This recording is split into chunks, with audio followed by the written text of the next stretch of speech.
bit more at the Fukushima problem.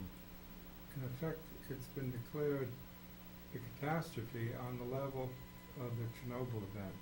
So what we want to do is keep Chernobyl in mind, especially this time of year because it's the anniversary of Chernobyl. On the 26th of April, Chernobyl melted down 25 years ago. It's actually the 25th anniversary of the Chernobyl tragedy. And the declaration of this as a comparable level nuclear crisis leads us to focus on this very important problem of Fukushima Daiichi, the world's new Chernobyl. What's similar, what's different, and what's next? Well, what's similar is pretty clear, that we have a nuclear crisis on one level, but there are some important differences.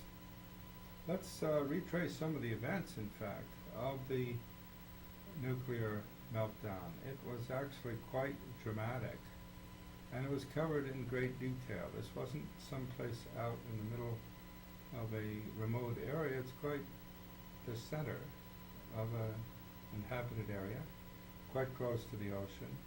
Great number of people, photographers and others, covering what's going on, and we ought to be able to see in detail what in fact is happening.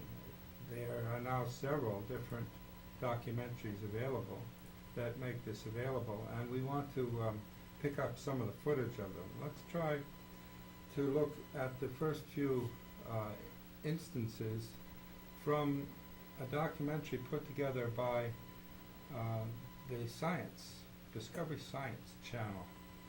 They covered it in a kind of blow-by-blow event, calling it the nuclear crisis at the time. Let's look at it and see what we can learn here. The sea and cripples 6 nuclear reactors. I could hear explosions. You kind of think, am I going to die here? One of the worst.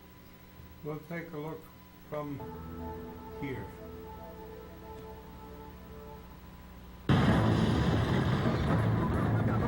Massive earthquake unleashes the sea and cripples 6 nuclear reactors. I could hear explosions.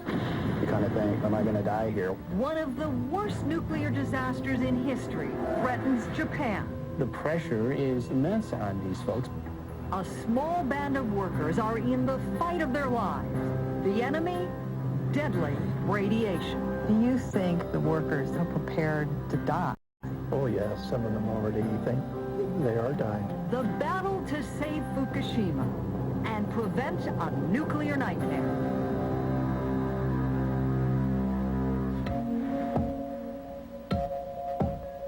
At the Fukushima nuclear power plant on the east coast of Japan, American software consultant Chris Hope pours himself a fresh cup of coffee.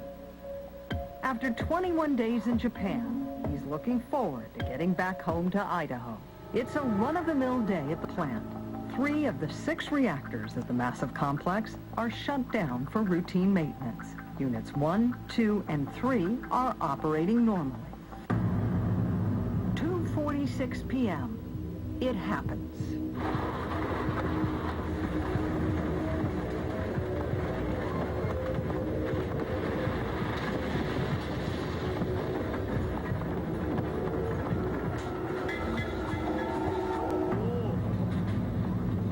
What do you remember when the quake struck at 2:46 p.m.? What did you feel? What did you see? My shock came when I saw my Japanese coworkers, who were pretty bulletproof for these minor quakes.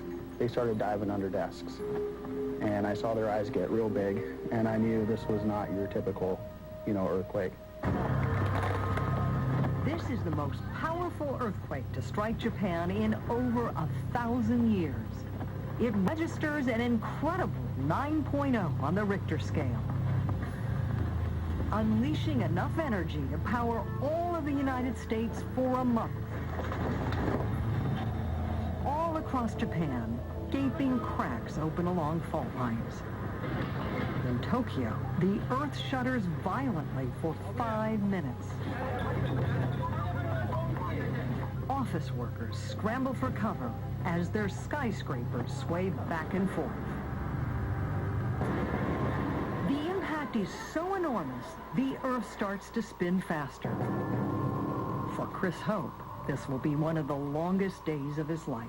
But in reality, the earthquake will actually shorten March 11th by 1.8 microseconds. I could feel the sound of the shake in my chest. Dust and debris were coming down, and so I could taste it and was kind of choking on it a little bit. The lights went out. You know, time seems to slow down for you, and you kind of think, you know, am I going to die here? What happens if this building falls on me? You know, am I in the best location? And I remember yelling something like, I'm out of here, or let's get out of here. And we ran into the hallway, and of course it's pitch black. The lights are out. What could you observe from where you were standing about what was going on at the rest of the plant? I saw the outside of the reactor building, and I saw a big crack open up in that. I could hear what sounded like explosions.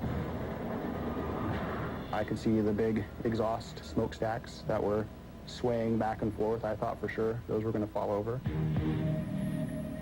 The immediate crisis for workers is the loss of electricity. But engineers designed the plant to withstand destructive quakes, planned for the loss of power. The 3 reactors in operation automatically go into scram mode, emergency shutdown.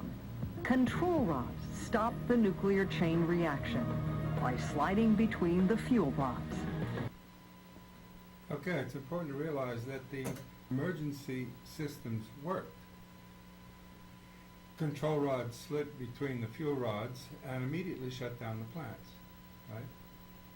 In this case, very different than Chernobyl. Chernobyl was actually, on purpose, an exercise run out of control. This is a natural incident in which the safety systems immediately deployed and shut down the reactors. So, very different in its origins. But let's look at its longer-term impact here, because this is just the first few seconds. Let's look. When the earthquake happened, the panels light up, sirens are going, alarms are beeping everywhere. To a layman, that would scare the devil out of him. Lake Barrett knows what it's like inside a nuclear power plant during a crisis. He directed the containment and cleanup effort at 3 Mile Island. Now, these operators are trained for this, so even though it looks like complete chaos and pandemonium, they are at their stations doing what they need to do. I knew how redundant a lot of these plants, they got backup systems on top of their backup systems, and so I had no fear. Despite the crack Chris noticed in the thick steel and concrete containment structure, the plant appears to have survived the earthquake. But another destructive force is bearing down on not just the plant, but a vast stretch of Japan's east coast, a giant tsunami. Okay, now the plant survived the earthquake, the most powerful earthquake to hit Japan in 1,000 years. That's already quite an achievement. But the tsunami is just about to express itself. Take a look.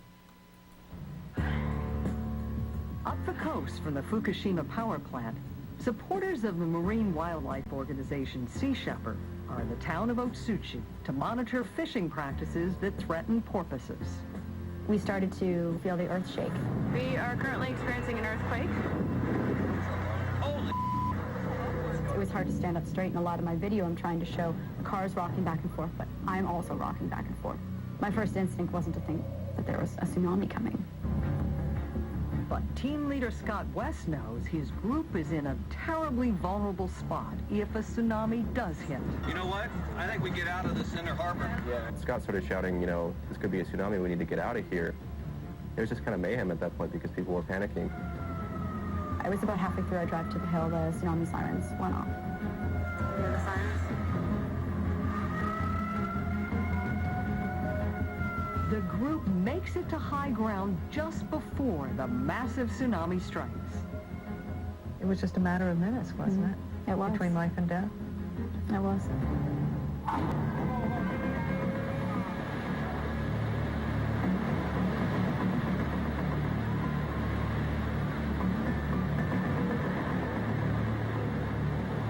The tsunami hits hundreds of miles of coastline with incredible fury. Entire towns are wiped off the map. In a matter of minutes, more than 13,000 are killed. Thousands more go missing. 500,000 people lose their homes. The numbers are staggering. From their hilltop perch, Mike and Tara watch helplessly as the tsunami overwhelms the fishing village of Otsuchi. Look, in the distance. There is a freaking house floating. This is unreal. Their close-up view makes the experience deeply personal. I wonder if there's a person in that house, and then it struck me. There could be, you know, there was a house that was floating by. But I still haven't really processed it because no one teaches you how to deal with that. The swirling ocean water sweeps away the bits and pieces of countless lives. A thriving town is being reduced to little more than a debris field right before their eyes. I was thinking to myself, am I really witnessing a town disappear right now? There's fires everywhere. The whole town is underwater. The tsunami is an unstoppable force and is now closing in on the Fukushima nuclear power plant and Chris Hope. I could hear over the loudspeaker that there was a tsunami warning, a large one. And I looked over and saw the look on these people, terrified. Chris joins roughly 750 workers who flee the plant for higher ground, leaving only essential workers behind. They have no idea of the size of the tsunami to come. What happened once the tsunami hit? It was much larger than it was anticipated.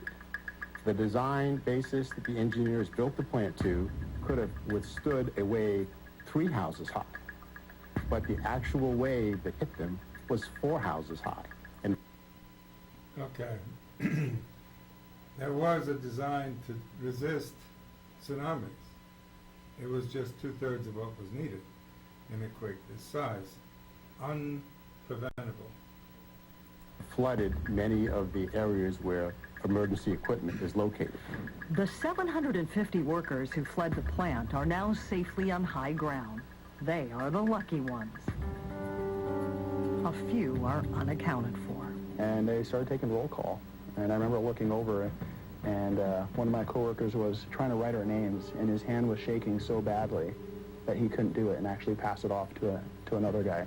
A huge wall of water swamps the emergency diesel generators and renders them useless. Seawater is flooding electrical systems. These before and after satellite images show the extent of the damage. The ability to manage the crisis is now in serious jeopardy. Once the tsunami took out all the diesel generators and they got an understanding of how immense this natural phenomenon was, I'm sure their adrenaline levels went up a lot. The crisis in the control room becomes more urgent as many control panels are knocked out and telephone service to the outside world is lost. The Fukushima plant, one of the world's largest nuclear power stations, with the capacity to provide electricity to more than 1 million homes, is now running on batteries. They know all the red lights come on for all the diesel generators. All the red lights never come on for all the diesel generators. And they knew the battery power lasts only so long.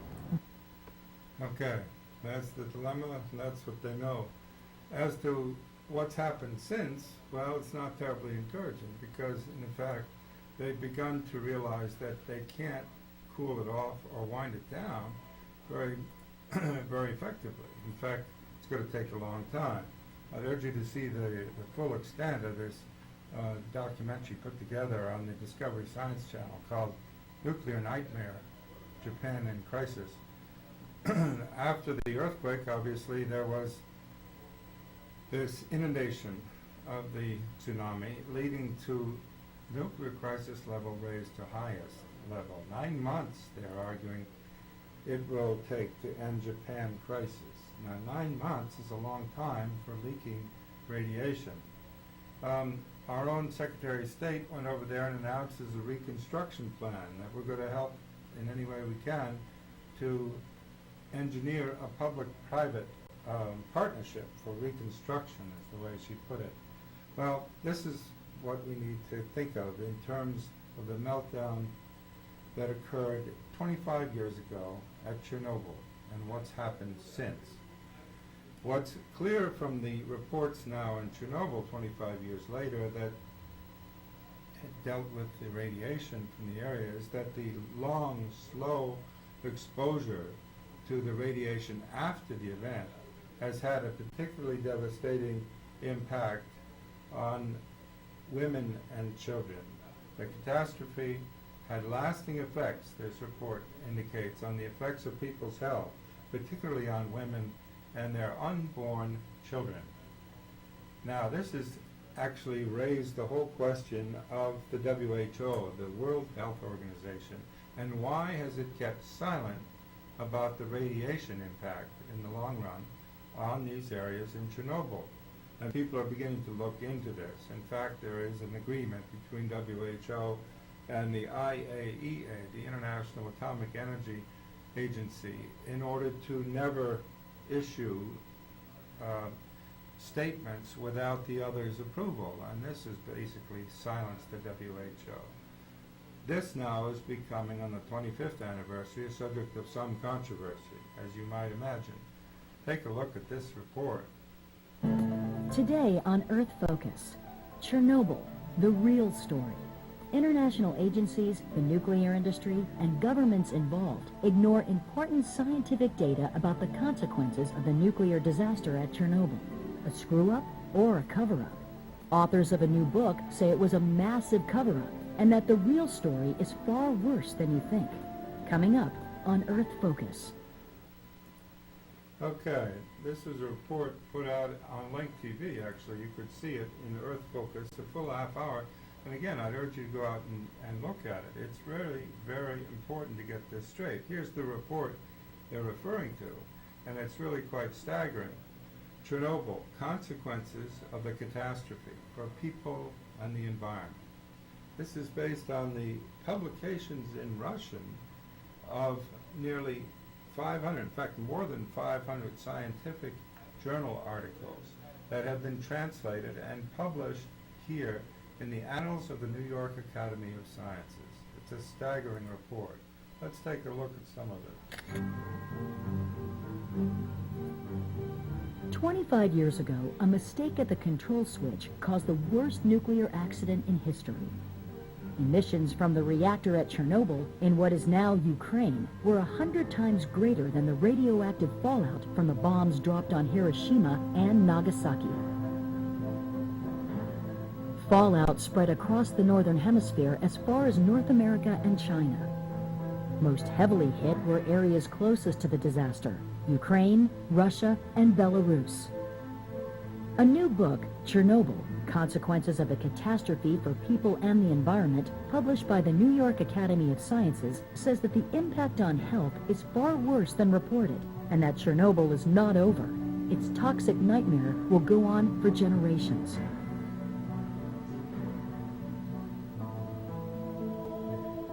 This book surveyed well over 5,000 articles that have never been translated before into English. Mostly they were published in Belarus, Ukraine, and Russia. And what that data shows is that almost 1 million people died as a result of the radiation from Chernobyl. That number dwarfs the 4,000 that the World Health Organization and the International Atomic Energy Agency claim. Book authors say that the numbers are being lowballed because the International Atomic Energy Agency's mandate is to promote the nuclear industry. Well, they have an agreement as of 1959 that is still in effect, that neither the World Health Organization nor the International Agency for Atomic Energy will publish anything without the approval of the other. And that means that IAEA, with its strong nuclear industry bias, has veto power over the WHO. Authors say this agreement makes disclosure of the full impact of Chernobyl impossible. Professor Alexei Yablokov, the eminent Russian biologist and book co-author, calls for change. Мы говорим, расторгните это соглашение. Пока это соглашение существует, верить данным, которые приводит Всемирная организация здравоохранения, нельзя. And authors say that nuclear advocates not only minimize and trivialize fears about radioactivity, but do so by ignoring selected scientific data. They cite a 2005 report by the Chernobyl Forum as an example. The report, produced by a group of agencies led by the IAEA, said that outside of a spike in thyroid cancer cases in children, there is no demonstrated increase of cancers due to radiation in most affected populations. Well, you can see the problem. If the WHO can't publish anything without the IAEA's approval, and the IAEA, the International Atomic Energy Agency, is the one that's actually promoting nuclear energy, the public in the world at large is not getting the straight story. Now this is a real problem because, in effect, if we haven't learned from what happened at Chernobyl, and according to this report, the million civilian casualties that have had premature deaths in the last 25 years, if we haven't learned from that, we're not going to act well in reference to this crisis. In fact, it seems that some are in favor of still promoting nuclear energy. On the eve of the 25th anniversary of the Chernobyl nuclear disaster, President Dmitry Medvedev of Russia reiterated his commitment to the development of nuclear energy. События последнего периода напомнили человечеству, что The recent events have reminded humanity that we can't take things easy and that when making important decisions, it is necessary to take into account a whole range of issues which in the future might affect safety. Of course, I mean the situation around the Japanese Fukushima 1 nuclear plant. At the same time, we should not block development. The peaceful atom remains the cheapest and, in general, environmentally the cheapest type of energy. It's being promoted in a sense as an environmentally cheap and available source. Now, he's not the only one. It's not just the Russians who are saying this. Our own president has made the case. Late last month, President Obama unveiled a new energy policy seeking to reduce the use of foreign oil while reaffirming also his commitment to nuclear power. It's important to recognize that nuclear energy doesn't emit carbon dioxide in the atmosphere. So those of us who are concerned about climate change, we've got to recognize that nuclear power, if it's safe, can make a significant contribution to the climate change question. And we're going to incorporate those conclusions and lessons from Japan in design and the building of the next generation of plants. Well, that's very encouraging to hear. The fact is you can't design in resistance to tsunamis on coastal plants. Just can't be done. Furthermore, the subsidies from the public have been provided. This was before the nuclear meltdown in Japan in February. The nuclear group called Union of Concerned Scientists had said, look, it's still not viable without government subsidies. And since its inception, it's lived on government subsidies. Massive new subsidies are being encouraged, and this is what Obama seems to have bought into. They would never be tolerated if the actual risks were properly accounted for and allocated according to the Union of Concerned Scientists. Federal loan guarantees are the largest construction subsidy for new investor-owned reactors, effectively shifting the costs and the risk of financing the building a nuclear plant from investors to taxpayers. So it's time that we get this report into the hands of our elected officials and say, look, there's no safe energy here, and there's no room for further government subsidies of this energy source. It's not safe. It cannot be safe, especially on coastlines, and we're in trouble for using it. Keep in touch and keep looking at this issue of the comparison between Chernobyl and Fukushima. Thank you very much.